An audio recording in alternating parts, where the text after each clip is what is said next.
salaamaaleykum yéen patriote de Diourbel. salaamaaleykum yéen ñi Diomaye nekk seen candidat.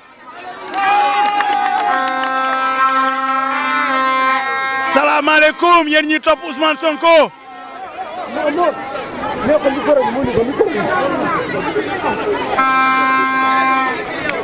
salaamaaleykum yéen ñi topp Ousmane Sonko. salaamaaleykum yéen waa Diourbel.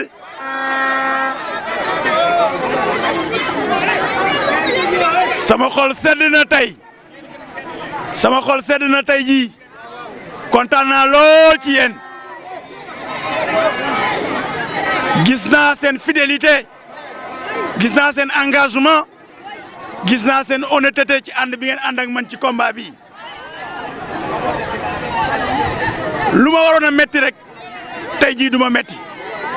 ndax seen teewaay seen mobilisation mobilisé wu ngeen kenn fayu leen kenn neexalu leen yéen a ñëwal seen bopp def seen temps def seen doole seen réew ak seen askan moo leen ko jaral ni ngeen ko defee nag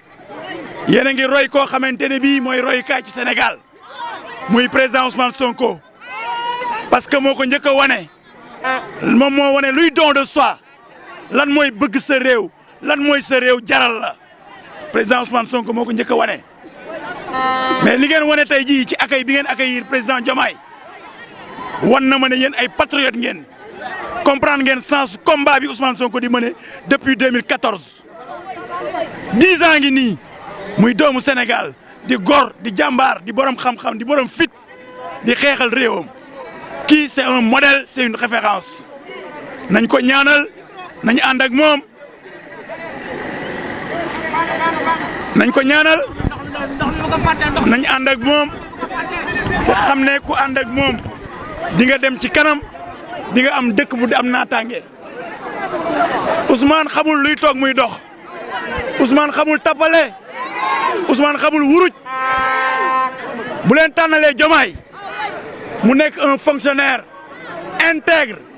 désintéressé compétent ñëpp xam ko muy un grand juriste jàng li ñaan politique publique xam ko mën ko di jariñ réewam depuis des années toog ci ru xam ne pat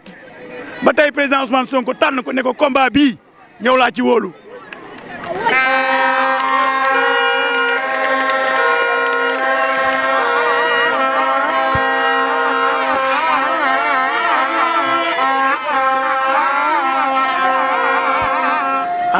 am ngeen njiit lu mat njiit am ngeen njiit lu mat njiit am ngeen président bot président Diomaye mii bu neexee yàlla bu dimanche jotee moom la ñuy fal Sénégal am un nouveau départ.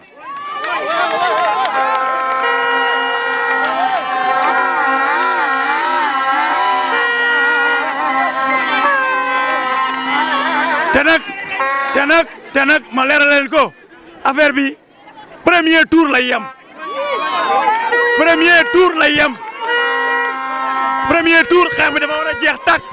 dafa war a jeex Diourbel nag bu ñu des ginnaaw bu ñu xeeb dara ku mën a jëli sa maam na nga jëli sa maam ku am problème mu lu la déplacé na nga ko wax ay gor ñoo fi nekk te combat bi foog ñu mottali ko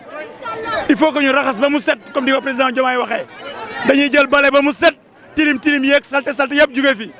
ñu teg Sénégal ci raay yu bees doxal réew mi askan wi jot maa ngi leen di sant di leen gërëm di leen encouragé ne leen ne xeex bi jeex na ba pare dimanche moo ci des bu dimanche nañu dem voté ji teg ko ci xel mu dal ñu dem voté ji ci jàmm ak salaam jële fi borom mbir bu rëy bi ak ñi mu àndal